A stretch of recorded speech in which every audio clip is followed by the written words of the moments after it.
Buenos días, estimados alumnos, es un gusto recibirlos nuevamente en esta sesión virtual. El día de hoy vamos a conversar un poco sobre la historia de la filosofía. Vamos a entender un poco por qué guarda relación con la ciencia y qué tiene que ver con la filosofía con el origen de la ciencia. En la siguiente diapositiva te presento, en esta breve historia de la filosofía, que la filosofía se desarrolló a través de 4 etapas. La primera etapa, pues esa etapa griega, esa etapa clásica, esa etapa fundamental, esa etapa originaria que se remite a Tales de Mileto, pues abarca desde el siglo VI a.C. hasta el siglo III después de Cristo.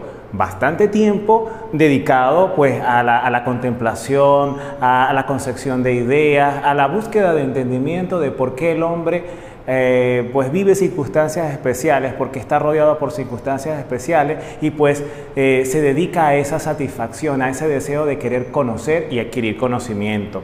En la etapa medieval empieza desde el siglo IV y termina en el siglo XIV. En esa etapa medieval es cuando entra la Iglesia Católica a imponer el dogma de la fe sobre el conocimiento filosófico existente y pues a filtrar todo lo que se produzca dentro de la filosofía desde el principio establecido por el dogma, que es aquello que identifica la palabra divina, la palabra de Dios, y que no se puede cuestionar. Si el conocimiento derivado de la contemplación, de la interpretación filosófica tropieza con el dogma de la fe, con el dogma de Dios, con la palabra de Dios, en consecuencia debe censurarse, debía frenarse en esa época porque iba en contraste con una palabra pues superior, divina, suprema.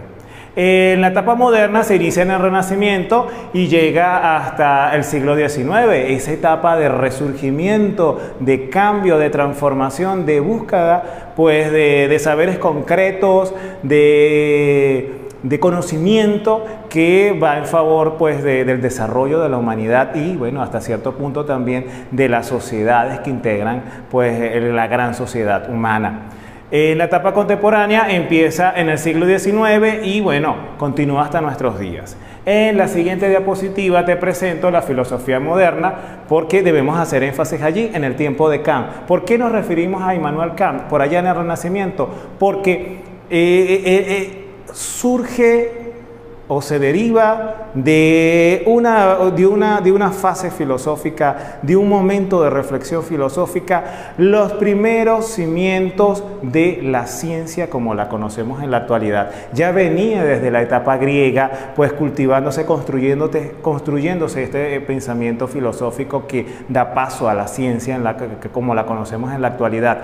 Pero es en el tiempo del Renacimiento que la ciencia comienza pues a emanar, a desprenderse, a emerger de la filosofía, a desprenderse de ella y a adquirir un corpus concreto, un corpus rígido que hoy nos permite pues mirar a la ciencia, identificarla y reconocerla.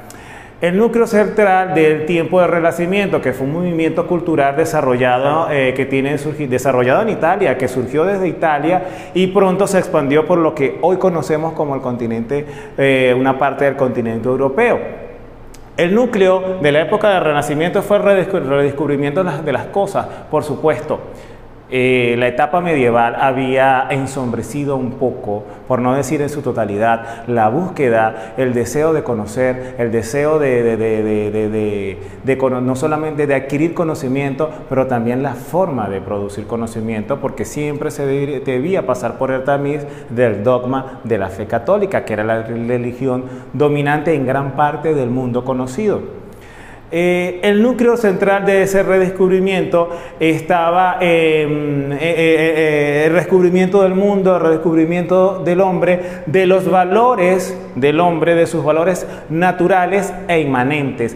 Interesante pregunta, interesante palabra que usted se puede preguntar, ¿qué es inmanente? Pues inmanente es cuando algo es inherente, cuando algo va unido de modo inseparable, va apegado a algo. Entonces, todos los valores que son parte del hombre y son derivados del hombre. En la siguiente diapositiva, pues el desarrollo del Renacimiento se desarrolla o se ejecuta a través de 2 caminos. Por un lado el científico y por otro lado el humanístico.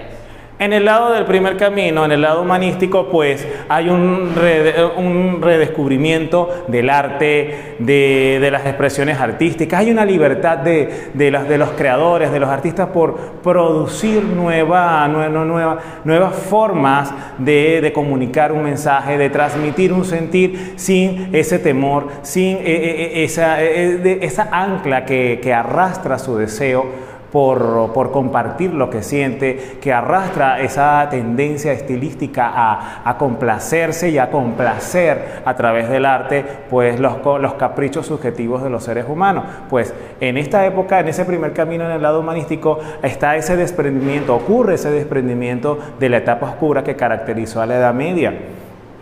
Pues ocurre entonces una reformulación literaria y pues el amor por lo humano, por la fantasía, por la aspiración de establecer un raciocinio moderno en cuanto a la política, en cuanto a la comprensión de la sociedad, se impone a través de esa primera etapa humanística.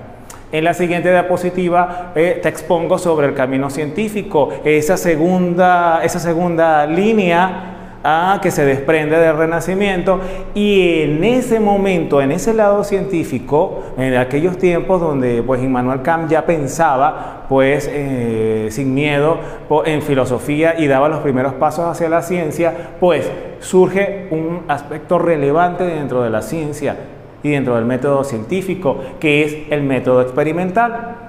Pues ese método experimental plantea que el mundo está regulado por leyes matemáticas. Es decir, se comienza a entenderse el mundo desde el punto de vista numérico, cuantitativo. Algunos científicos correspondientes ya a ese tiempo que comienza en el Renacimiento, a ese nuevo tiempo que va a dar paso al surgimiento pues de la ciencia como lo conocemos en la actualidad, pues tenemos a Nicolás Copérnico, uno de los científicos que colaboró, pues que contribuyó con sus aportes, con su descubrimiento a lo que hoy conocemos como ciencia. Nicolás Copérnico promovió el método experimental. Galileo Galilei, el astrónomo, promovió con sus observaciones y con sugerencias que dejó asentadas en algunos libros que publicó, pues él promovió el método científico.